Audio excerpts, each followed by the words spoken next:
No ar, mais um À Beira da Quadra, o nosso espaço de debate sobre voleibol. Eu sou Henrique Monteiro, treinador das categorias de base do Cruzeiro Esporte Clube. E hoje a gente tem o prazer de receber aqui ele que é Hall da Fama do vôlei, criador do saque Jornada nas Estrelas e medalhista olímpico na geração de prata em 84, Bernard Hasman.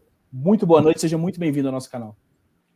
Boa noite, Henrique. Boa noite, Arthur. É um grande prazer falar com vocês, principalmente com uma programação de resgate da história do nosso querido voleibol, né? Não só olímpico, mas toda a sua história brilhantíssima, né? Uma história linda que fez de um esporte que não era nada no nosso país, a partir da minha geração, se tornar uma referência não só a nível nacional para outros esportes, como também para o mundo inteiro. O voleibol brasileiro, ele há 23 anos, ele é o primeiro ranqueado na Federação Internacional de Vôlei. Isso é um orgulho muito grande ter feito parte de todo esse início, né? E a gente se considera um pouco assim, os dinossauros dessa história toda, não só no masculino, depois veio o feminino, depois veio o vôlei de praia, que também foi 2 vezes vice-campeão do mundo, antes de se tornar um esporte olímpico. Então a gente tem muita história para contar. E é bacana, porque infelizmente no nosso país a gente não tem muita memória para outros esportes que não sejam o futebol, né? Sim. Qualquer mídia de televisão, quando acontece alguma coisa, faltou espaço, joga lá o Fla-Flu de 83, bota lá o gol do Zico, bota o Pelé fazendo o 10º gol. Então é muito bacana, eu quero parabenizá-los e agradecer por essa oportunidade de estar resgatando a história e a memória um pouco do nosso esporte querido, que é o voleibol. Muito legal, muito bom. E acho que tem muita história legal para a gente contar hoje. Arthur, boa noite, seja bem-vindo também ao nosso papo. Boa noite, Henrique. Boa noite, Bernard. Boa noite a todo mundo aí que está assistindo a gente. Que honra poder conversar, poder ouvir. Muito obrigado, internet, por essa oportunidade. Para poder trocar várias histórias, para poder aprender bastante e ouvir o Bernard nessa noite. Muito obrigado. Acho que vai ser... tenho certeza, vai ser incrível. Será um grande prazer. Isso aí, antes da gente entrar de fato aí na nossa conversa, eu vou só dar alguns recados bem rápidos, começando pela Arte Marketing Digital, que é a nossa parceira, que faz toda a nossa identidade visual lá no Instagram. Sigam lá no Instagram, @artemarketing, e o blog literário Leio na Rede, @Leio na Rede Oficial. Sigam os dois no Instagram, os links estarão aí na descrição do vídeo. Sigam a gente também, @A Beira da Quadra, no Instagram, no Twitter, plataformas de podcast. Pode procurar aí no nosso canal do YouTube, tem bastante conteúdo legal, outras conversas. E hoje a gente traz o primeiro membro dessa geração de prata. Espero que seja o primeiro de muitos que a gente tem a oportunidade de conversar por aqui ainda. Bernard, vamos entrar na nossa conversa, que eu estou ansioso para ouvir. Eu confesso que já ouvi muitas histórias pelo meu pai, que é um grande fã. Sempre me conta dos jogos que assistia, como ele jogava vôlei na rua, se inspirando nos ídolos dessa época, mas eu quero ter essa oportunidade de conversar. Como que surgiu o voleibol na sua vida? Porque acredito que, principalmente o futebol era o principal esporte, sempre foi. E como é que surge o voleibol na sua trajetória? Bom, surgiu por acaso, porque, na verdade, eu sempre gostei de esporte, já brincava na praia desde criança, com 10, 11 anos, né, de vôlei, jogar vôlei de praia, brincadeira. Até que um belo dia, um amigo meu, vizinho de rua, me levou para jogar basquete no Fluminense. Eu fui jogar basquete no Fluminense, e aí, rapidamente, é uma história que eu conto rápido, vou tentar resumi-la, porque senão a gente vai ficar só 1 hora só nesse assunto. E aí, o treinador, que era o René Machado, pai do Marcelinho Machado, grande craque da seleção brasileira, o René também foi outro grande craque, irmão do Sérgio Macarrão, outro grande craque do basquete. E treinei ali durante alguns dias, acho que não deu nem um mês, e fui convidado a me retirar, não só pela pouca técnica, destreza para o basquetebol, como a da estatura, né? Que eu já tive 1,87 m quando criança, com 12, 13 anos, quando eu comecei, eu era muito mais baixo e de fato, no mesmo dia que eu saí, triste, né, no vestiário do basquete, que era o mesmo vestiário do vôlei, O Bené, que é o Benedito da Silva, não sei se vocês já ouviram falar, é o maior revelador de talentos, na minha opinião, da história do Brasil. Foi o que mais revelou talentos, de fato, né? Basta dizer que na minha geração, ele morreu já há 20 anos. E ele da seleção, primeira medalhista olímpica da medalha de prata, 4 eram beneditinos do Bené. Eu, Bernardinho, Fernandão e Badalhoca.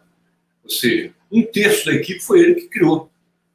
Literalmente criou, porque a gente treinava com dificuldade, os recursos eram muito vastos e pequenos, né, no sentido de não ter infraestrutura, de transporte, de nada, de material esportivo. E dali eu fui começando a jogar vôlei, com 1 mês já estava federado, já me botaram no mirim como levantador, olha só. Eu nunca fui levantador, mas ali eu comecei como levantador, mas eu sempre fui muito obstinado, eu tinha um paredão gigante lá no Fluminense, que aliás é a quadra onde eu comecei, e eu tenho a honra de ter o meu nome naquela quadra, né? O ginásio do Fluminense leva meu nome, e para mim é um orgulho muito grande, porque eu sou tricolor, igual a bola aqui do Arthur ali atrás, tricolor, que a gente está vendo, a bola do vôlei internacional, que é um espetáculo, e comecei. E aí foi uma coisa atrás da outra, eu fui muito precoce. Com 14 anos eu já estava na seleção brasileira juvenil e até 18 eu era o mais jovem da seleção. Com 15 já comecei a pintar na seleção brasileira. Com 16 para 17 fui para o meu Pan-Americano, primeiro, sempre como titular, nunca fui reserva na minha vida. E depois, com 18, já fui para a minha primeira Olimpíada em Montreal. Inclusive o Savinho, que foi considerado um dos melhores do mundo também da época, com a minha idade, mas naquela Olimpíada de Montreal eu era o mais novo. Até porque o Savinho ele nasceu no mês passado, ele nasceu em fevereiro, e eu sou de abril, eu sou de 25 de abril. Então eu fui o mais novo da seleção, daquela Olimpíada, na primeira Olimpíada, que marcou e marca a vida de qualquer atleta que participa do maior evento da humanidade, que é uma Olimpíada, e muito particularmente para quem vinha de um esporte que não tinha tradição, não só no Brasil, como no mundo. Né?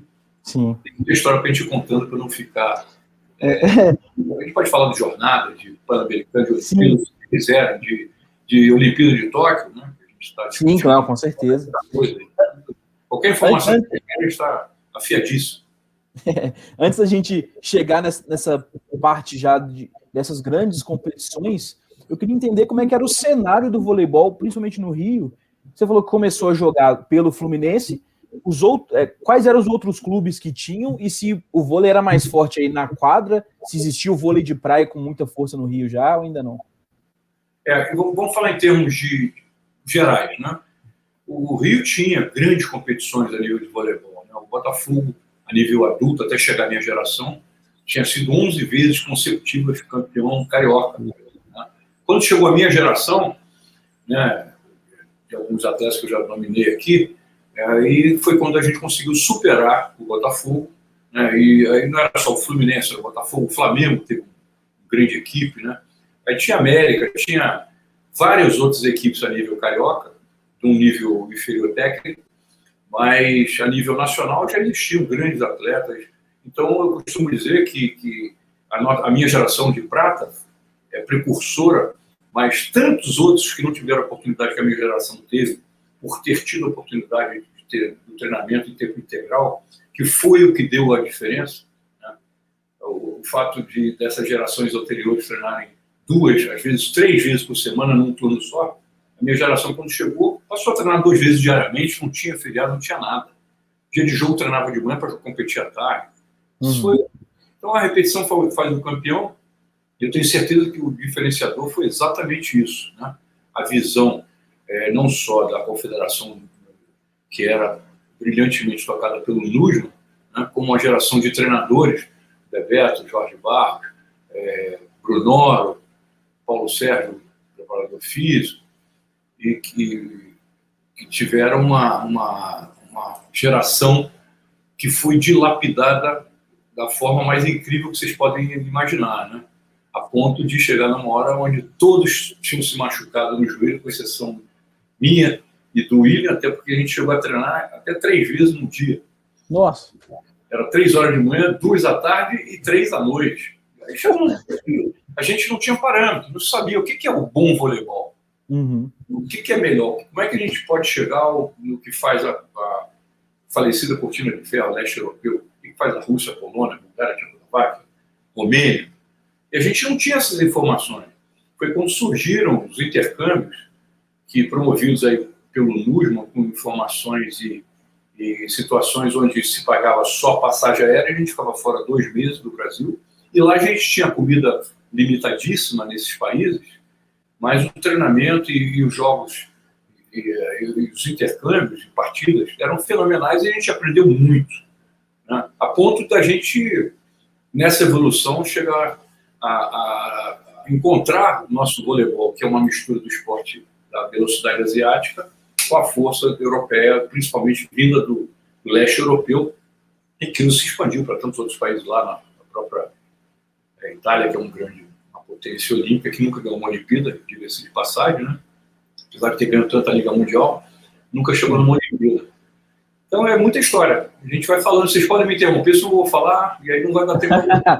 Não, beleza. Arthur, manda ver a sua primeira pergunta aí. Assim, de qualquer forma, eu tenho certeza que tanto eu quanto o Henrique, a gente está aqui para ouvir, né? Com certeza.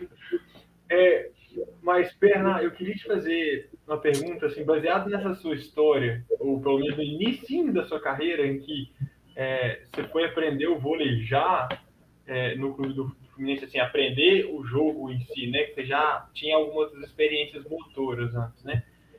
E, bom, tanto eu quanto o Henrique, como treinadores de categoria de base, a gente enfrenta uma realidade que os meninos hoje têm menos experiências motoras antes de entrar, né?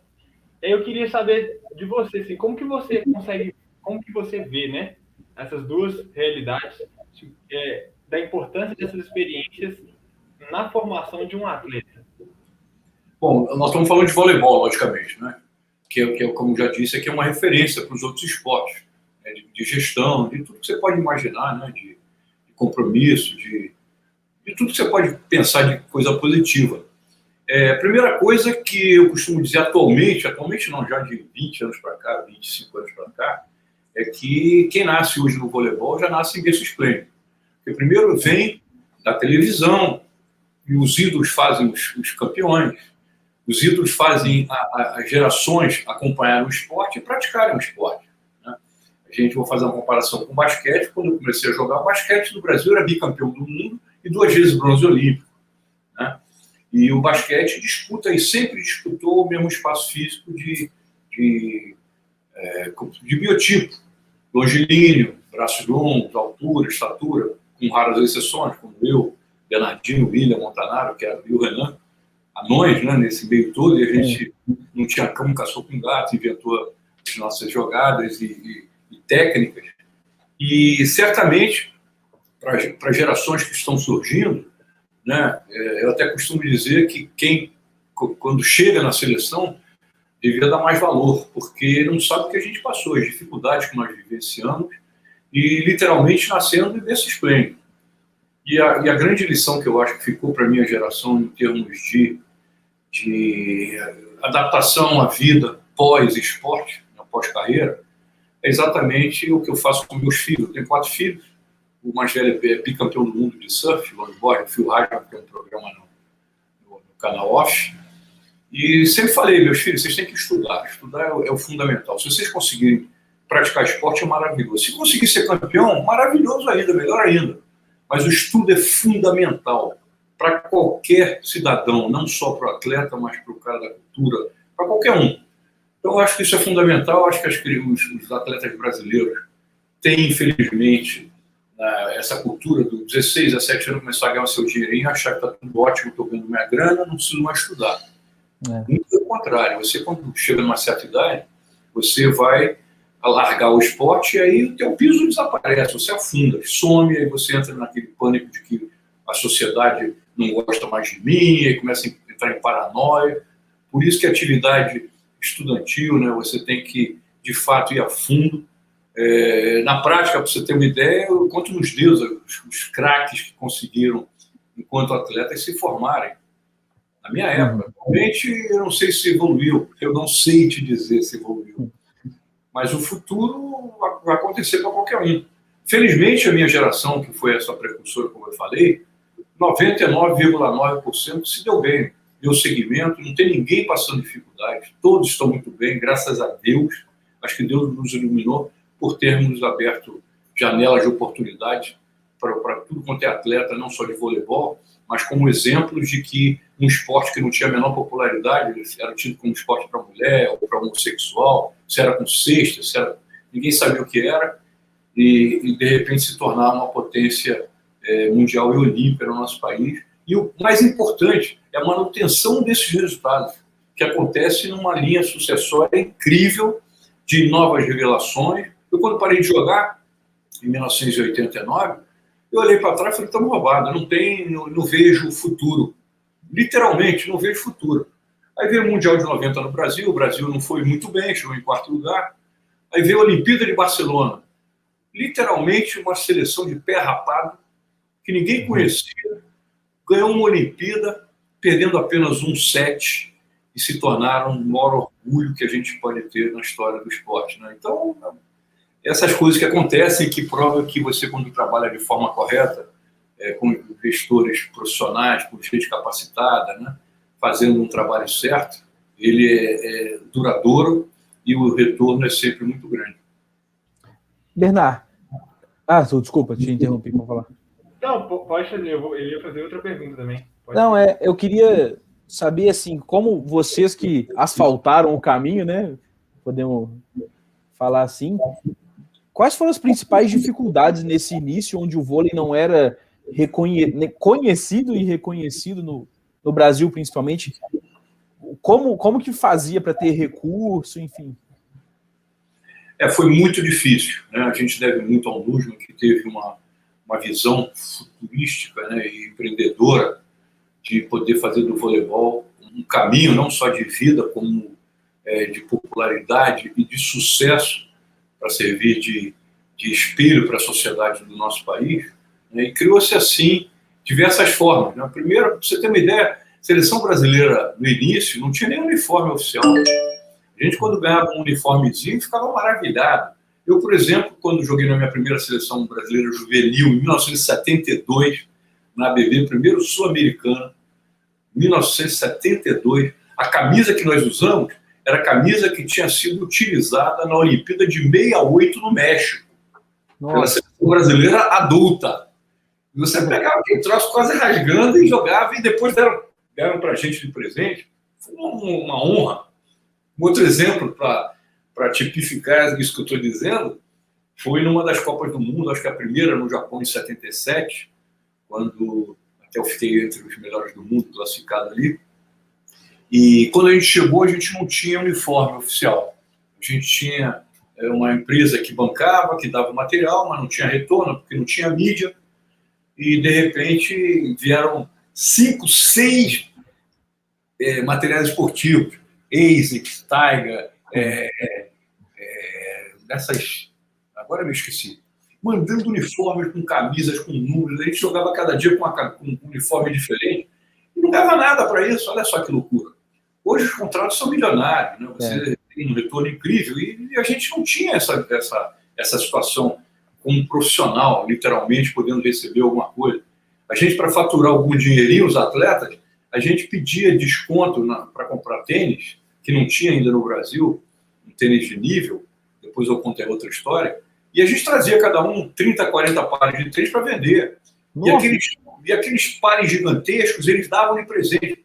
Número 48, 52. Eu me lembro que o Marquinhos da seleção brasileira, antigo, Marcos Abdala, e o irmão dele, o Paulão, jogavam no Fluminense basquete. Quando eu trouxe um tênis 52 para os dois, eles quase choraram, porque não tinha ninguém, rapaz. Então eu tinha que dar de presente. Isso é para vocês entenderem um pouco das dificuldades, né? A gente viajava pelo leste europeu, Rússia, Bulgária, Polônia, Tchecoslováquia, Romênia, eu rodava aquilo tudo lá. E os hotéis, a alimentação era muito escassa, era uma coisa que muito debilitada. Então, tinha dia, por exemplo, eu conto essa história com o Fernandão, hoje é sopa de ameixa. Sopa de ameixa, legal. Sopa de ameixa. Tomou. Com o quê? Com arroz. Obrigado. Que mais? Não tem nada, se quiser. Então, o que a gente fazia? Já sabedores, cada um levava algumas latinhas de salsicha, de patê, de não sei o quê, e à noite a gente ia nas cozinhas dos restaurantes do hotel, obviamente meia estrela, onde a primeira estrela é você, aquela história, para arrumar algum pão velho para meter no patê e comer, para não passar fome. Então foram dificuldades terríveis, né? Terríveis, não dá nem para contar. Pelo Brasil a gente viajava de ônibus. Eu cansei de ir para o Nordeste de ônibus. As dificuldades eram tremendas, né? Até a coisa se firmar e o vôlei brasileiro explodir, né? Literalmente, em 88, em 78, na Itália houve um Mundial, onde o Brasil chegou em 5º lugar. Eu fui até considerado um dos 6 melhores jogadores do mundo, e ali foi quando, de fato, surgiu essa expectativa de uma seleção que ia trazer medalha. Né? Depois, em 79, Pan-Americano, medalha de prata, eu joguei 4 Pans. Sou 4 vezes medalhista Pan-Americano, inclusive ouro em 83. Em 89, em 80, Olimpíada de Moscou, o Brasil estava numa franca ascensão, teve um jogo contra a Polônia, que tinha ganho a Olimpíada de Montreal, essa primeira que eu fui, né? Um jogo incrível contra o Brasil, na Rússia, em Moscou, né, em 1980. Seleção polaca, campeã do mundo, a gente já tinha até jogado na Polônia, os atletas já tinham vindo ao Brasil, a gente tinha uma relação, mas eles eram, de fato, muito superiores. Mas já estavam mais velhos, e a gente surgindo, começando a pintar. E eu me recordo que o primeiro-ministro da Polônia perfilou os atletas na quadra, quando ele chegou, cumprimentou a todos e começou o jogo. 1-0 Polônia, 2-0 Polônia. O ministro perfilou os atletas na quadra, se despediu e foi embora. O Brasil ganhou de 3-2 do time campeão da última Olimpíada. As histórias. E nesse jogo, por acaso, surgiu o papo do Nussmann com o Braguinha para arrumar o Almeida Braga, né, que foi um grande, faleceu, coitado, há algum tempo atrás, precursor do patrocínio no esporte brasileiro, né? Não só no vôlei, mas Ayrton Senna, Emerson Fittipaldi, Pelé, ele ajudou tanta gente, o próprio Guga e muitos atletas. Foi nesse jogo aí que o Braguinha falou: o que está faltando para o Brasil? Em 78, acabou o Mundial, foi o primeiro a ir para a Itália jogar, depois toda a equipe foi. Aí o Nussmann, nesse papo, falou: a gente tem que repatriar os atletas, trazerem de volta para o Brasil para a gente fazer a popularidade aqui dentro e não trazer o atleta só para jogar pela seleção brasileira. E dali surgiu essa história toda de Bradesco, que antes era Atlântica Boa Vista, Pirelli, Minas Tênis Clube, e tantos outros que até o Banco lá do Sul, agora esqueci o nome, e tantos outros que passaram de gerações em gerações para novos patrocínios, e hoje o voleibol com essa organização maravilhosa que só dá alegria para todo o brasileiro. Legal demais essas histórias. Bernardo, aí eu queria saber um pouco, se puder contar para a gente, como que era a rotina, ou não só a rotina, né, mas as diferenças da vivência da seleção brasileira aí na década de 80 para hoje em dia, né? No dia a dia, digo aqui no Brasil, né? Porque hoje a gente tem o centro de treinamento em Saquarema, né? Mas em 80 ainda não tinha, né? Não tinha nada.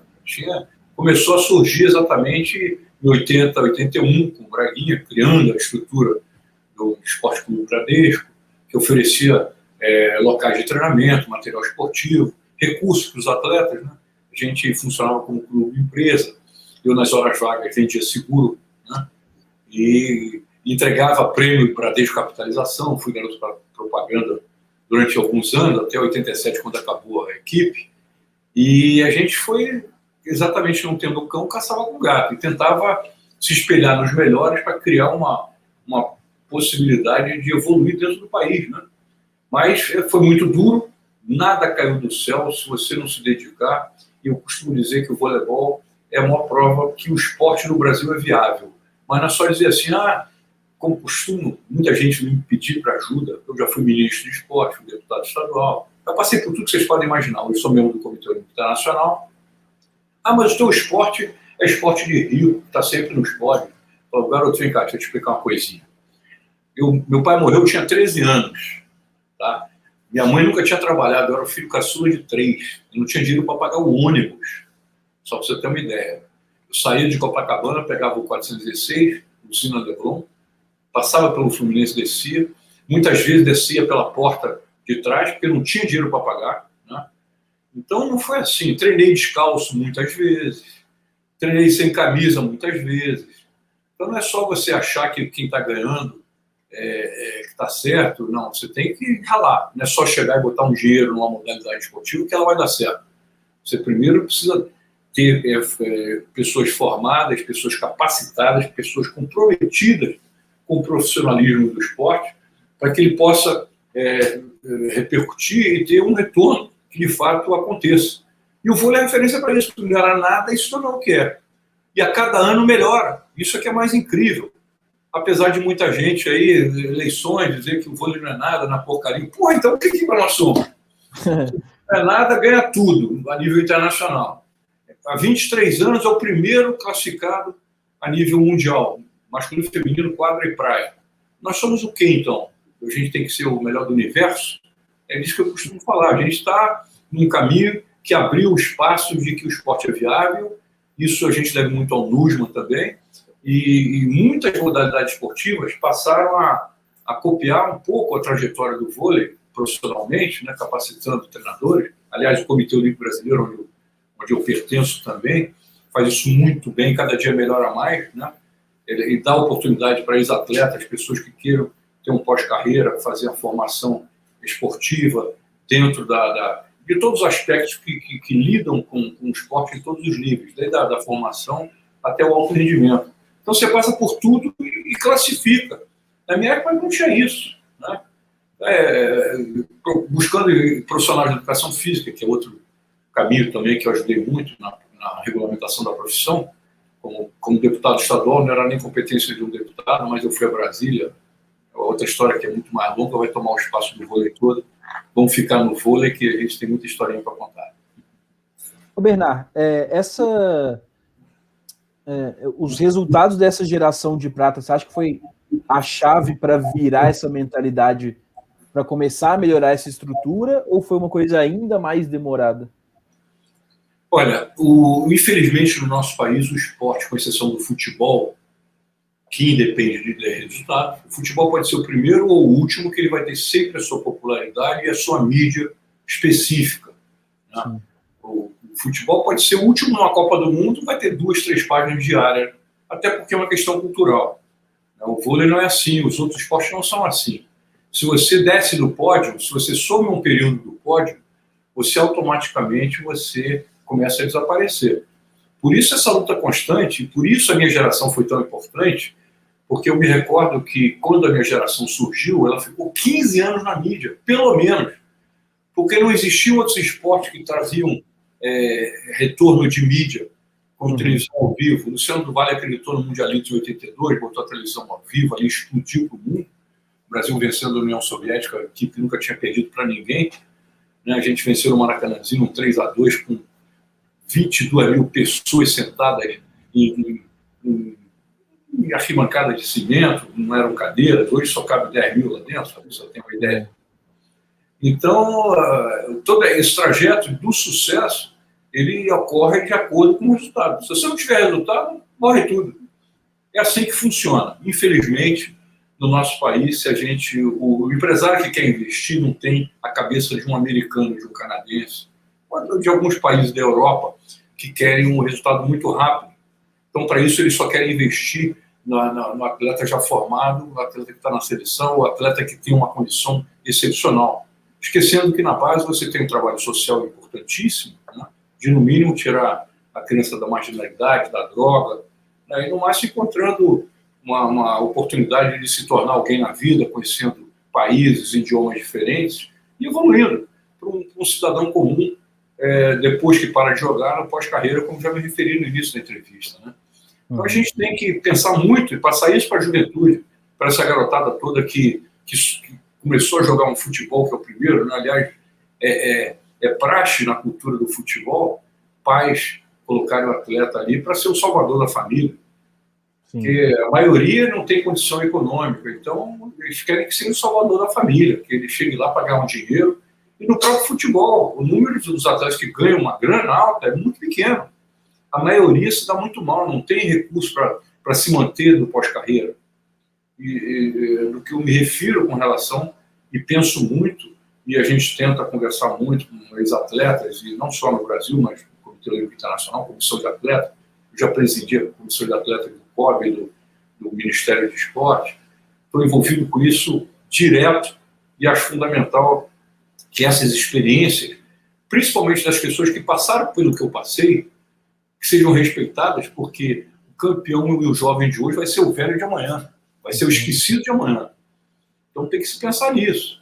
É uma coisa que você tem que se programar, e eu vi, sim, experiências negativas que foram superadas e conseguindo encontrar seu espaço na vida, depois no pós-carreira. Acontece isso com todo mundo.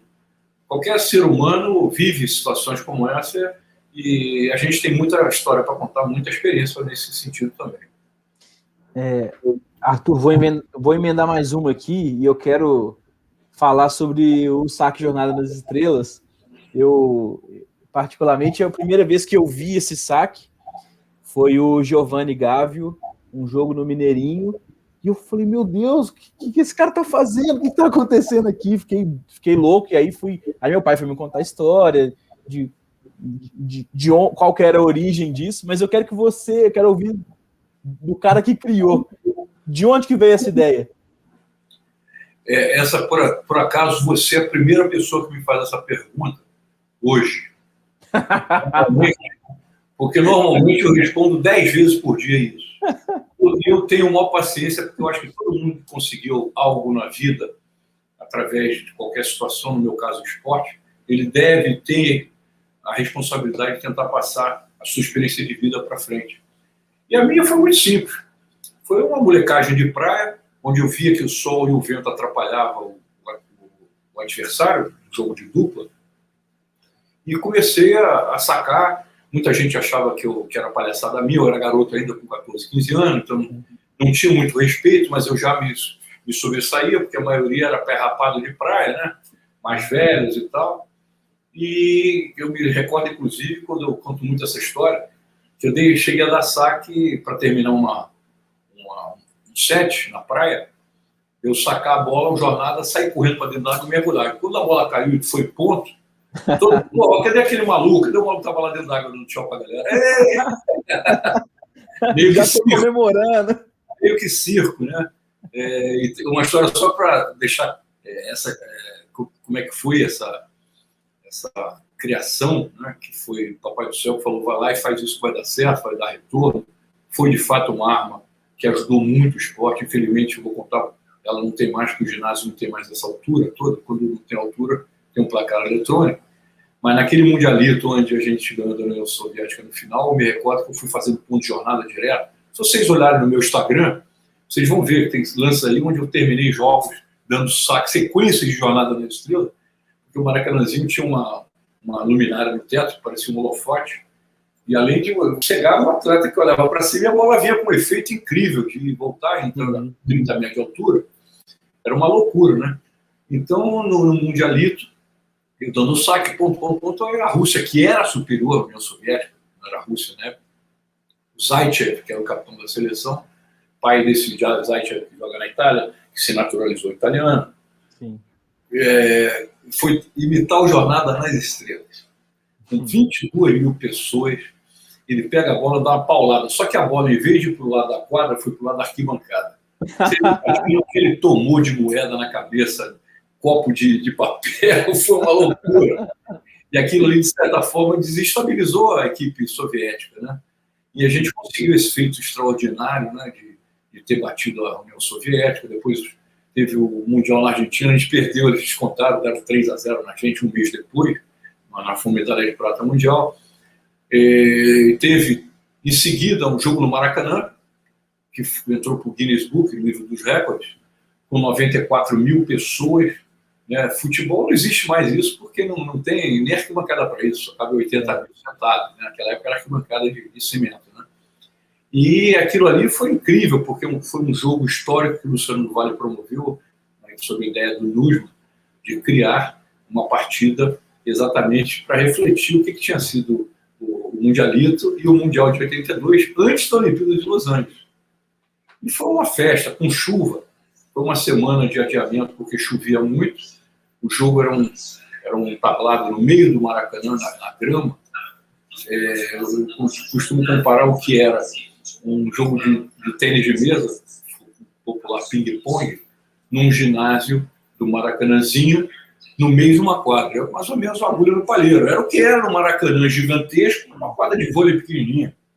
As pessoas de binóculo, olhando a televisão ao vivo, me recordo quando ia dar o Jornada, parecia um bonequinho no placar eletrônico, batendo na bola, a bola ia secundando a lua, com sonoplastia, como o Luciano Vale sempre fleio, a bola subia. Era uma festa, de fato, uma coisa que imortalizou aquela geração. Acho que esse jogo é emblemático em função disso, mas a medalha mais importante, não tem a menor dúvida, é a olímpica, que foi a medalha de prata, que podia ter sido ouro, mas é considerada ouro porque, por tudo que nós passamos ali, a gente tem que considerar que foi ouro, porque foi a primeira vez que uma equipe de voleibol do Brasil conseguiu uma medalha olímpica. Bernard, já que a gente tocou no assunto do Mundialito, eu queria te ouvir falar um pouco da preparação dele e, tipo assim, da vivência desse Mundialito em 82, que, como o senhor já trouxe, a União Soviética foi vencida, né? Vencemos a União Soviética, que ainda não tinha sido vencida, né? E que tinha sido campeã olímpica em 80. E assim, eu queria ouvir de você, como que foi essa experiência assim, de preparação e durante o Mundialito? O Mundialito acho que foi um tubo de ensaio para a Olimpíada, né? Eu queria deixar um parênteses aqui para deixar claro que foi uma geração muito homogênea, nunca existiu idolatria individual, o voleibol é um esporte coletivo. Eu acho que todos nós temos um pouco de culpa. Eu não vou falar todos os nomes, que são muitos, mas Renan, Montanaro, William, Xandó, Amauri, Fernandão, né, são atletas que estão na história, escreveram, continuam a escrever histórias lindas em cima do voleibol e que fizeram por merecer, por toda essa trajetória que deu, começando naquele Mundialito, que foi, como eu disse, o tubo de ensaio para as coisas maravilhosas que passaram a acontecer.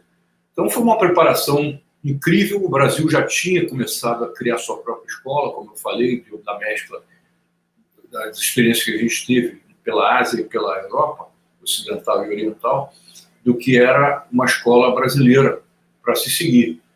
E a gente chegou, quando eu disse que a gente chegou a treinar 3 vezes por dia, a gente subiu uma ladeira de escadaria na Urca, no Forte da Urca, onde eu treinei 15 anos da minha vida na seleção brasileira, com um jogador nas costas, subia e descia. E aquilo ali foi o determinante para todo mundo estourar o joelho, não ter problema. A gente não tinha a menor noção do que tinha que ser feito, mas aprendemos muito, né? E a evolução, como vocês já tocaram no assunto, fez com que o piso da quadra não fosse mais tão duro, tivesse a borracha, não vou dar o nome da marca para não fazer propaganda, o tênis, a adaptação do tênis, que aliás é uma história até que eu trouxe do Japão em 81, na segunda Copa do Mundo que eu joguei no Japão, um tênis que tinha acabado de ser lançado por uma empresa famosérrima lá, dei aqui para a Rainha, que era minha patrocinadora, copiou fidedigamente aquela marca, e o próprio Bernardinho diz que foi o melhor tênis que ele usou para vôlei até hoje, como jogador. Então, essas evoluções para que as contusões diminuíssem, não só em joelho, mas de braço, de tudo, o encurtamento da vareta, que antes ela ficava um palmo para cada lado fora da linha, então tinha muito mais trajetória para a bola passar. O atleta atacar no fundo de quadra, uma série de coisas, o líbero que não tinha, até eu poder entrar e sair, agora vão ter 2 líberos a partir de janeiro, a Federação Internacional está modificando a regra. Isso tudo é evolução. O tie break, que não existia, eu joguei partida de 4 horas e meia. Hoje uma partida de 3-2 Pode levar no máximo 2 horas e meia, mas nunca vai passar disso, né? Então, foram evoluções para que o atleta pudesse ter uma recuperação e não se contundir tanto. Esse Mundial na Itália, que eu joguei em 78, a gente jogou uma quarta de final contra a Itália em casa, no Palaiur, que era o ginásio de Roma, maior que tem lá, cabiam 15 mil pessoas, e foi uma partida de um 3-2, nós perdemos para a Itália, um 3-2 de 16-14, no último set, sem vantagem, não sei se você sabe o que quer dizer isso. Então, você fazia uma vantagem e fazia o ponto. Quando você não fazia o ponto, voltava a vantagem para lá. Então ficava bola para lá, bola para cá, bola para lá, para cá, e nada de ponto sair. Então os jogos se perpetuavam eternamente até que alguém morresse ou perdesse. Então o que aconteceu? Essa evolução fez com que o atleta tivesse uma recuperação melhor. Mas naquele jogo contra a Itália, que acabou 00:30, no dia seguinte, às 9 da manhã, a gente estava jogando contra a China, um time que a gente ganhava sempre. Só que estava todo mundo quebrado, morto, depois de 4 horas e 20 de jogo. Como é que você vai jogar? Humanamente impossível. Houve uma evolução, hoje a Federação Internacional tem outra cabeça, outra gestão, e já não se faz assassinatos como aqueles que aconteciam antigamente, né? O que o futebol brasileiro reclama hoje, eu joguei 3 partidas essa semana. Porra, a gente chegou a jogar todo dia, e treinando de manhã. Qual o problema? Jogando 3 horas à noite. Então é uma questão de cultura mesmo, de você se adaptar. O atleta que quer ser alto rendimento, o cara tem que estar preparado para aquilo. E a preparação física é fundamental, desde que forma correta, com gente que tenha capacitação, que seja profissional de educação física, que tenha uma história com o esporte e que entenda da técnica para poder fazer o atleta usufruir da melhor forma do seu preparo. Caminhando aí, voltando, né, na verdade, para os Jogos Olímpicos de 84, tem algum jogo, algum episódio que você considera que seja o ponto principal daquela campanha?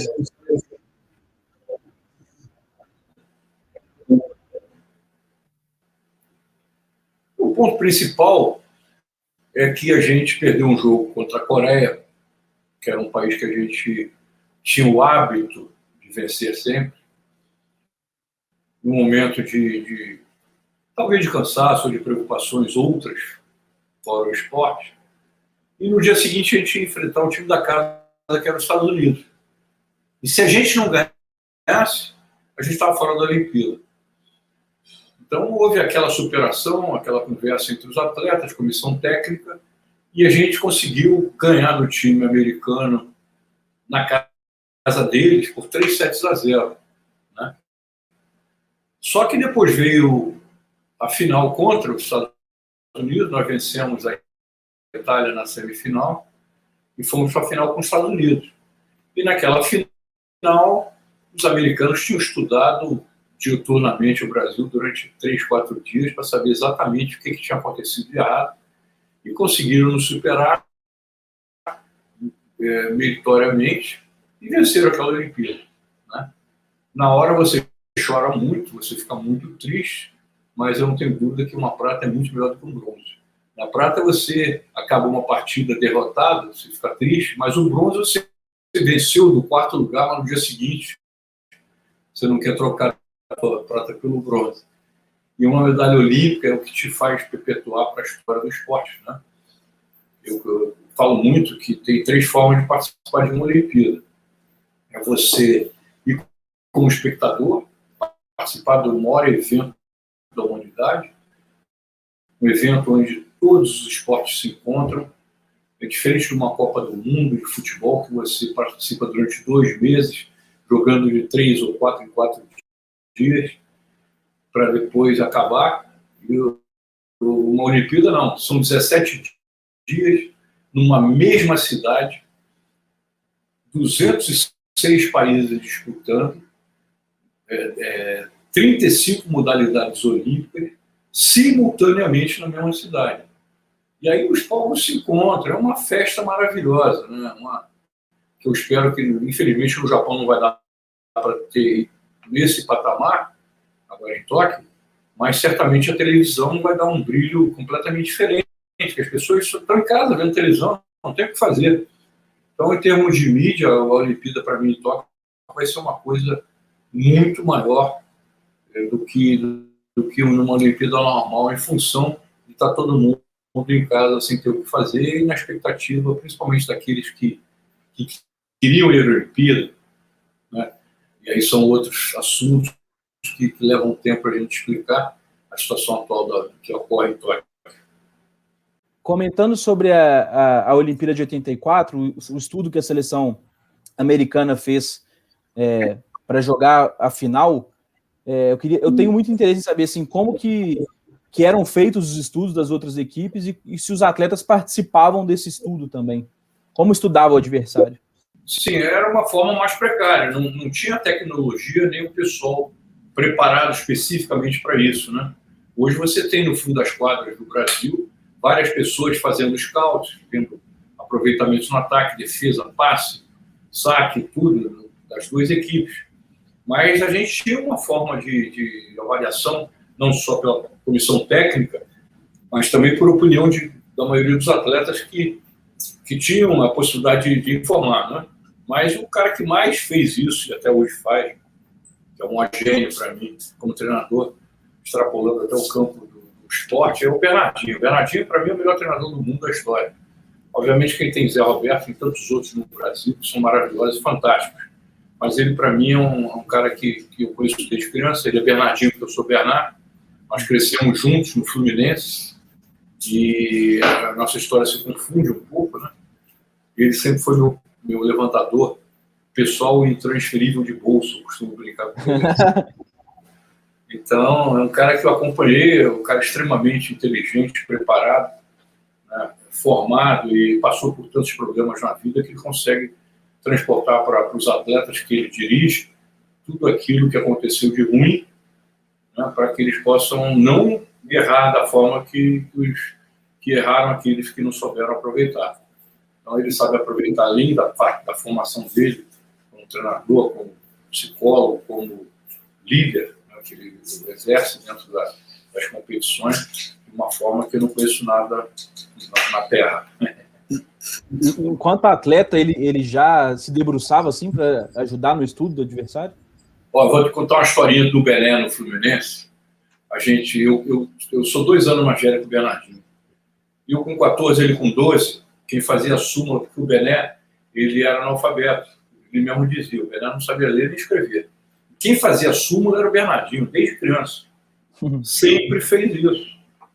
Preencher a equipe como seria feita, joga aqui, bota ali, tal. Então, ele sempre foi um cara que muito estudioso, né? E até eu brinquei quando ele optou por ser treinador, porque ele é um cara que tem formação de administração e economia. Jamais imaginei que ele fosse largar um futuro brilhante.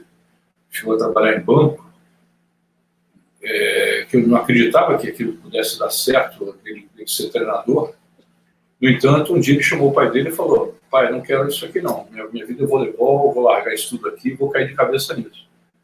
Isso mostra a determinação e a função que cada um tem, né? Saber optar. E no caso dele, deu hiper certo, né? Ele conseguiu tudo e mais um pouco que poucos da humanidade conseguiram, né? Com certeza. Eu queria te fazer uma pergunta, Bernardo, sobre outro personagem icônico, assim, acho que na história do vôlei brasileiro, que foi o Bebeto de Freitas.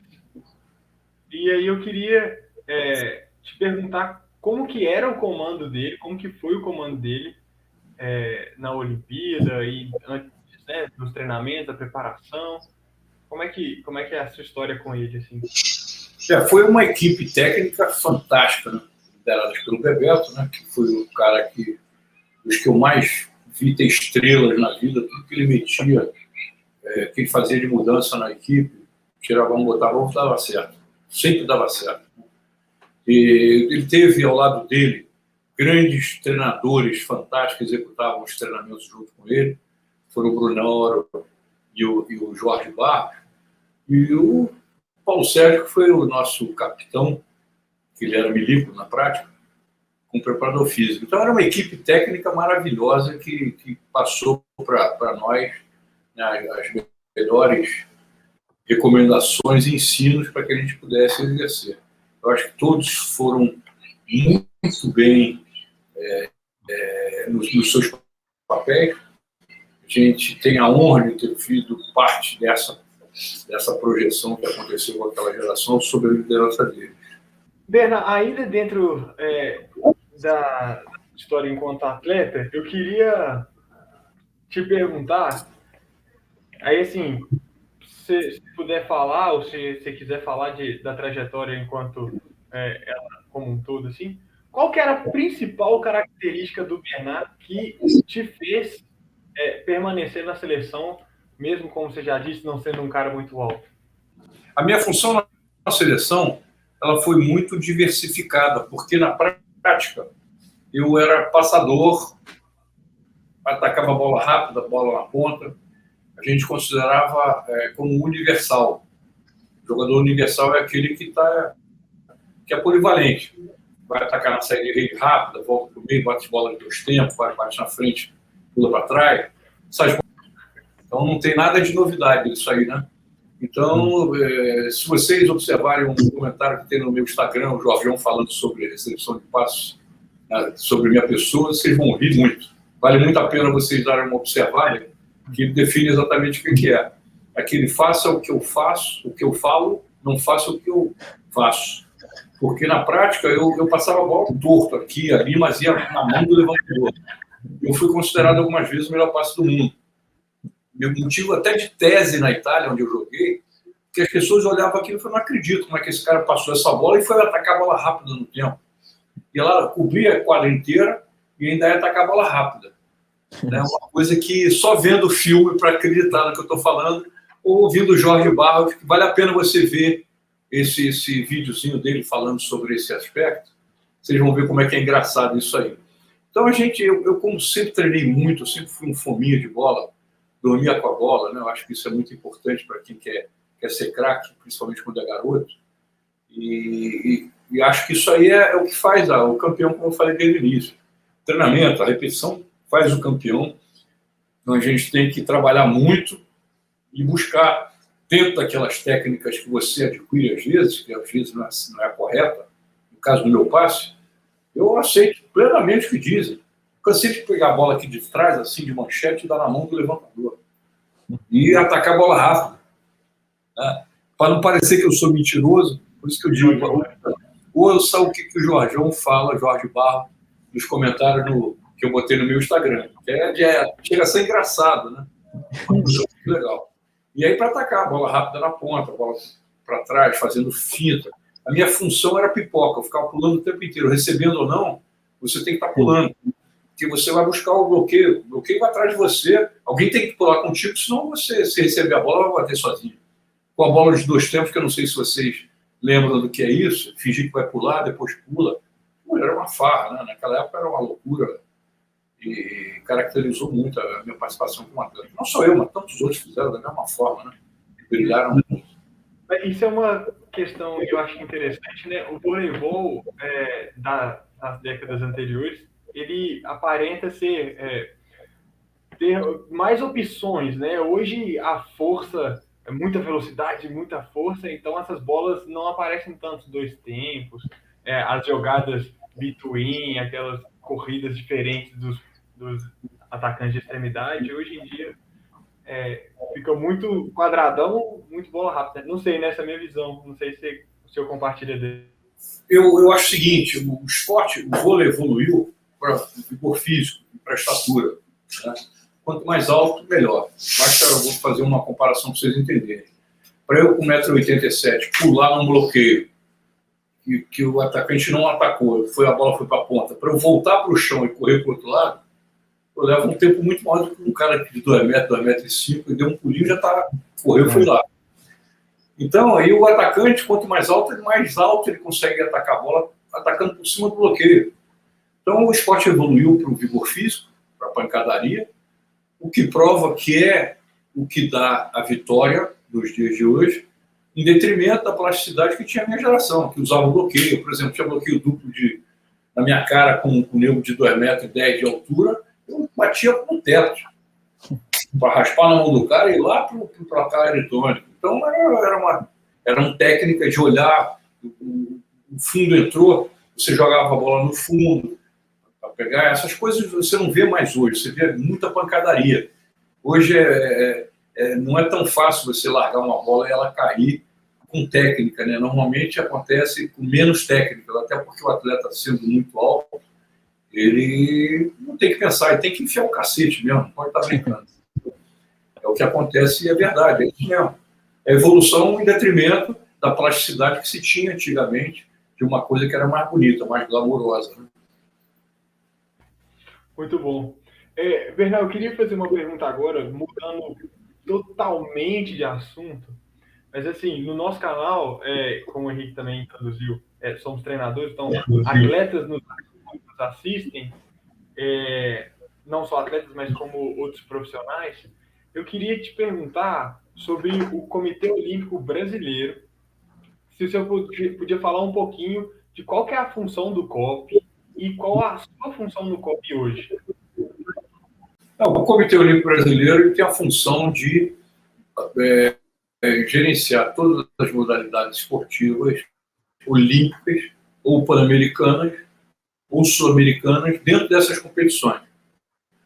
Quando o Brasil está numa Olimpíada, quem toca é o COB. Tem um chefe de missão, por acaso fui chefe de missão no Rio de Janeiro, na Olimpíada do Rio, e as confederações, obviamente, trabalham em conjunto, mas a liderança é do Comitê Olímpico Brasileiro, que tem a função de não só ajudar com a sua área técnica, que também é muito capaz, são profissionais de altíssimo nível que atuam, além do repasse de recursos que advindos das loterias, que favorecem, ajudam as confederações, que têm outros patrocinadores, outras não têm nem patrocinadores, então sobrevivem desses recursos advindos da loteria e que fazem a delegação brasileira olímpica se preparar da melhor forma. Não só olímpica, porque tem esporte olímpico, tem esporte pan-americano e tem esporte sul-americano.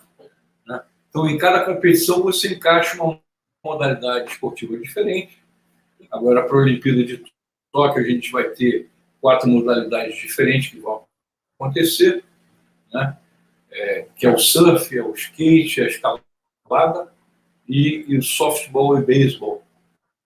São 4 esportes que o Japão escolheu para serem, que é uma forma que o Comitê Olímpico Internacional criou para poder dar a oportunidade do país que está sediando os Jogos de expor a sua mão justíssima para quem está investindo tanto dinheiro numa Olimpíada ter um retorno de modalidade de juventude, trazendo a plateia mais jovem para modalidades que estão surgindo e que estão numa popularidade muito grande.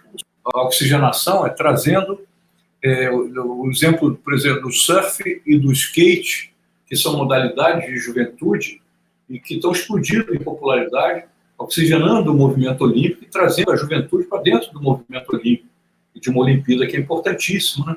Então isso tem que acontecer sempre. A única diferença é que o COI, o Comitê Olímpico Internacional, ele determinou que não pode ter mais de 11 mil atletas numa Olimpíada. Então, para um esporte entrar hoje, algum tem que sair. Uhum. Isso é muito bom, porque as modalidades passam a ficar preocupadas e terem um desempenho melhor na gestão, na popularidade e na organização. São 3 itens importantíssimos para que dentro da Olimpíada ele demonstre que tem essa capacidade, para que ele possa ser ratificado na Olimpíada subsequente. Sim. E falando especificamente da sua função no COI, qual que é o seu trabalho dentro do COI? O Comitê Olímpico Internacional ele pode ter até 115 membros, né? De 206 países que podem ser escolhidos. Obviamente, tem países que tem 2 ou 3, tem países que não tem, né? Tem países que tem pouco atleta. Então, normalmente são pessoas que têm ligação com o esporte, que têm uma vida pregressa de prestação de serviços ao esporte e que têm um conhecimento, né? Eu, por exemplo, estou indo para a minha 21ª Olimpíada. A minha função no COI, assim como todos os meus companheiros, que têm príncipes, reis, rainhas, tem plebeu como eu, tem um monte de gente, tem o Sergei Bubka, tem a Nádia Comaneci, tem a Zimbaev, o Sol Tem Altura, tudo que você pode imaginar de gente tem, de altíssimo nível, e você se encaixa em algumas comissões. O COI tem mais de 30 comissões, que variam entre 15 e 30 pessoas participando, onde você trata de tudo. Nesse momento, eu estou numa comissão que trata do programa esportivo, é aquele que escolhe as modalidades esportivas que vão participar da próxima Olimpíada, ou das próximas Olimpíadas. É importantíssimo. Mas você tem do entourage, que é que trata do entorno do atleta, da vida do atleta, do pós-carreira do atleta. Você tem de direitos, você tem a comissão da mulher, você tem N comissões de marketing, comissão, tudo que você pode imaginar para discutir o futuro do olimpismo, seus valores e mostrar um mundo melhor através do esporte. Né? Então, é muito prazeroso para quem participou. Né? Eu joguei como atleta 3 Olimpíadas e estou indo para a minha 21ª Olimpíada, contando inverno, verão, da juventude, inverno e verão também. Né? Então, de 76 para cá, eu só não fui à Olimpíada de Nagano, no Japão, de inverno, e a Olimpíada de Seul, em 88, que eu tive um problema, eu era o capitão da seleção e acabei não indo na minha 4ª Olimpíada. Mas tive 4 pan-americanos como atleta, 12 sul-americanos campeão seguidamente, 540 partidas pela seleção brasileira. Como vocês falaram, eu fui o primeiro brasileiro a entrar para o Hall da Fama do vôlei mundial, em Holyoke, no Massachusetts, onde inventou-se em 1895 o voleibol, né? Então, é uma história longa, bacana, bonita e que eu curto muito, que eu só tenho a agradecer a vocês por poder dividir esses momentos com vocês e os espectadores que estão aqui me aturando. A gente fica feliz demais, né? Mas aí, Bernardo, eu queria te fazer a minha última pergunta, pensando aí em Tóquio em si. Antes de fazer a pergunta, tipo assim, o que você vê, né? Eu queria antes saber como que foi, participando do Comitê Olímpico Internacional, a chegada da pandemia, o enfrentamento da Covid-19, como que foi toda essa gestão e, enfim, como que você enxerga aí a possibilidade da Olimpíada esse ano? A pergunta é perfeita porque é um momento, nós estamos num momento de total indefinição. Né? A coisa ruim é a pandemia. Se ela é ruim para todo mundo. É igual para todo mundo. Então, acho que os países que se prepararem tecnicamente, fisicamente, psicologicamente da melhor forma, vão ter resultados melhores. Eu não tenho a menor dúvida quanto a isso. Né? A tristeza é que o governo japonês, por exemplo, está anunciando que a probabilidade de não ter público estrangeiro ao vivo é muito grande, não poder entrar no Japão. E só o povo japonês. É uma das formas de restrições. Né? Os atletas não vão poder levar familiares, porque não vai ter, ninguém vai poder sair. O atleta vai estar na vila, ou treinando fora da vila, e voltando para a vila, indo para a competição. Não vão poder andar na cidade. É uma novidade nova. É o que está acontecendo. A gente vai ter que se adaptar. É uma realidade. Eu acho que a Olimpíada ela tem em si uma oportunidade espetacular de mostrar que o mundo é mais forte e a humanidade do que uma pandemia. A gente vai ter que continuar a vida. A gente não pode ficar enclausurado. A gente tem que continuar e fazer da melhor forma possível o que é a condição de ser executado. Né? E o esporte está fazendo isso, para acabar com esse estigma e já vai poder, daí para frente, ter mais convívio, melhor convívio, máscara, ou já vacinados ou não. Outro problema, cada país tem uma legislação diferente para a vacina chinesa. Então vai adiantar você hoje se vacinar e chegar lá, ter que entrar em quarentena. Então tem uma série de problemas, sem falar da Olimpíada em si. Para quem comprou um apartamento na Vila Olímpica, que teria sido entregue depois da Olimpíada ano passado, já está um ano esperando.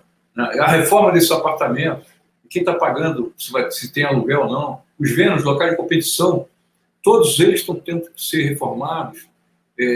As pessoas que pagaram por hotéis, passagens aéreas, compraram ingressos e não vão poder mais ir. Então, tem 1 milhão de situações que a gente pensa diariamente e que a gente tem que se adaptar. Não adianta, é uma novidade, uma coisa que a gente tem que encarar como forma de superação, que é a palavra-chave dentro do esporte, né? Agora, eu vou dar uma dica que talvez você não saiba. Mais de 50% dos atletas, principalmente aqueles esportes individuais, não estão classificados para a Olimpíada. Então, antes da Olimpíada, em julho, você vai ter que fazer um pré-olímpico, em algum lugar, de alguma forma. Olha só, atletismo, natação, os esportes individuais é complicado. Os esportes coletivos já estão quase praticamente todos eles classificados. Então, são problemas, situações novas que a gente vai ter que conviver e aprender e superar. O termo correto é superação, para que a gente possa oportunizar a humanidade de ter o convívio, a paz entre os povos, né? E essa oportunidade é ímpar, porque os atletas representam muito bem 206 países que participam de uma Olimpíada, e certamente eu tenho certeza que vai ser um sucesso. Independente de pandemia ou não, a gente vai ter que encarar e atropelar. Não adianta a gente ficar só se lamentando. Vamos arregaçar as mangas, proteger a humanidade, o ser humano, que é o principal, vacinar a todos, fazer com que a humanidade inteira saiba sair dessa situação e aprenda com essa situação que a gente não sabe quando vai acabar, mas é uma realidade triste que a gente tem que superar. Essa é a mensagem que eu deixo aí para todos, e que a Olimpíada vai acontecer. O diferencial é que a gente não sabe de que forma, né? Esse é o problema. Acho que vai acontecer, vai. A televisão vai estar lá, vai fazer as transmissões, as competições vão estar simultaneamente. São 16 Copas do Mundo simultâneas de futebol no mesmo país, na mesma cidade, em 16 dias. É o que eu costumo dizer. Você imagina a infraestrutura. Eu tenho que ter mais de 100 mil voluntários, né? Mais da metade dos voluntários do ano passado não podem trabalhar nessa porque assumiram outros compromissos. É uma loucura, é uma mudança radical em tudo, e está tudo sendo muito bem estudado pelo COI, pelo comitê organizador de Tóquio, pelo governo japonês, tem sido vibrante, tem dado demonstrações de humanidade, que é uma coisa incrível para todo mundo. Show de bola. Bom, vamos caminhando para o nosso encerramento, infelizmente, mas espero que tenha sido nossa primeira conversa de outras que poderão vir. Arthur, vou passar a palavra para você, Arthur, para suas considerações finais aí. Eu não tenho outra consideração senão agradecer demais. Muito obrigado, Bernard, por ter compartilhado esse tempo com a gente, compartilhado toda a sua história. Muito obrigado, Henrique, pela oportunidade também. Valeu todo mundo aí que está assistindo a gente, que apoia a gente.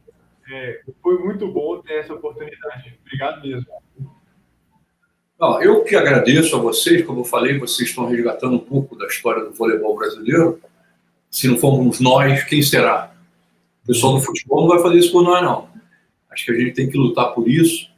A gente tem que torcer pela nossa delegação, pela humanidade como um todo, mas o Brasil, na minha opinião, vai ter a sua melhor performance da história olímpica, até porque a gente mensura isso de acordo com os anos que antecedem os Jogos. O Brasil teve muitas modalidades, medalhas a nível mundial, e isso nos deixa muito tranquilos com relação ao sucesso de Tóquio, né? A adaptação da nossa delegação, que foi muito bem feita pelo Comitê Olímpico Brasileiro em Portugal, os atletas para outros países, e acho que a gente agora só tem que lapidar a reta final e ir para as cabeças, né? Agradecer de coração a você, Henrique e Arthur, por essa oportunidade, e que a beira da quadra cresça cada vez mais para que a gente acabe dentro dela.